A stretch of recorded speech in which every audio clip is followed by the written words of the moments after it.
Добрый день, друзья, с вами капитан Дэн Змей и небольшой спич о капитанах. Опять же, я вот сейчас вижу к сожалению, не со всеми удается сейчас пообщаться, видеться, вижу с некоторыми капитанами. Я вижу разных капитанах в моей фейсбучной, там, тиктокерной, там, и других лентах.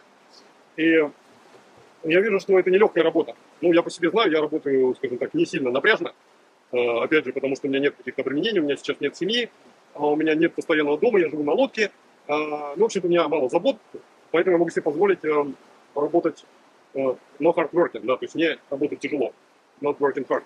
И я вижу некоторых своих друзей-капитанов, которые, да, там у них семьи, да, это, ну, это уже и больше из моего бла-бла философии, психологии. То есть такая жизнь, ну, шаблон, да, жизни, надо семью, детей, и они уже в некотором возрасте, когда надо отдыхать, некоторые завели этих детей. Я вижу, какие они уставшие, замученные, они ходят в переходы, они перегоняют лодки, не спят ночами, они переживают, потому что нервы. Любой поход — это нервы. Ты всегда идешь, там где-то рифы, где-то может на чарт-плоттере неправильно быть показано, где-то, не дай бог, ты заснешь, команда заснет, и лодка придет в берег, как тут бывали такие случаи, разбитые лодки, да, страховка на это, куча нервиков.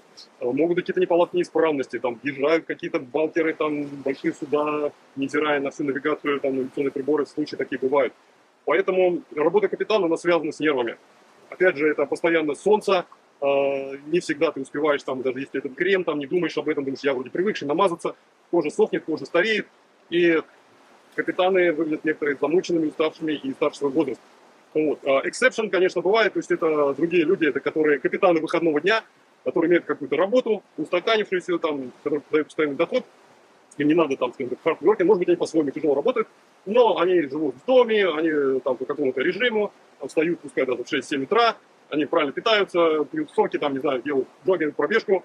И они выезжают на яхте ради удовольствия. И зачастую, вот сколько у нас было здесь на Тенерифе людей, многие выезжали до этого момента, до того, как они посетили Тенерифе, они выезжали в какие-то очень комфортные условия, там, ну, в летний период в Грецию, в Турцию, в Хорватию, на Ибицу, даже те же Карибы, там достаточно лайтовые условия для яхтинга, достаточно для хорошего селлинга, но достаточно лайтовые. И здесь же бывает такая достаточно напряженная погода, сильные ветра, не столько порывистые, но да, то есть, но в зоне акселерации между островами достаточно часто бывает 30-35 и больше ветер, узлов, нот. Стандартный ветер 20-25, это просто вот 90% времени будет такой.